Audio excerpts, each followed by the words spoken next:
In 1990, Raphael Rowe, Michael Davis and Randolph Johnson were jailed for life following a series of attacks around the M25 in Surrey. One man was killed, another seriously wounded, 2 houses robbed and 4 cars stolen. During the trial, the prosecution's key witnesses, Mark Jobbins, Norman Duncan and Sean Griffin, said Rowe and Davis had asked them to steal a green Spitfire car, borrowed balaclavas, left their bed and breakfast in Sydenham for 5 hours and later asked them to get rid of stolen vehicles.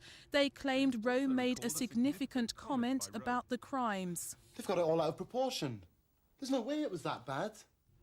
Kate Williamson, one of Rowe's girlfriends, also confirmed he went missing for 5 hours.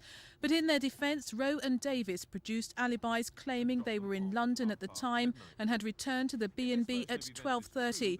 By then, the Spitfire car had been spotted in Surrey. Johnson was not picked out in an identity parade. Rowe's sister Joanne has tirelessly campaigned for their freedom. She says all 3 were convicted on contradictory statements without forensic evidence. The victims have always maintained that their attackers were 2 white and 1 black, and even give descriptions of their attackers as having blonde hair and blue eyes. The 3 convicted men are black. My brother and his co-defendant have 7 independent witnesses saying that they were with them when the crimes began. So how could they have got 8 miles away to commit the crimes in the first place?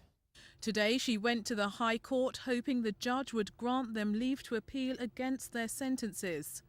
Counsel for the Crown asked for the proceedings to be heard in private, but Michael Mansfield QC, representing Raphael Rowe and Michael Davis, asked for an adjournment to allow more time for new evidence to be assessed. The judge is retired, returning to announce the hearing would be temporarily adjourned while they dealt with another matter relevant to the case in private. I mean, we were left standing out there for 2 hours not knowing what the hell was going on in there, just seeing, arguments between the prosecution and the judges. Why did they do that? What have they got to hide? We want to know what's going on. So it's obvious that it must be good for the defence, otherwise that wouldn't have been going on in the first place.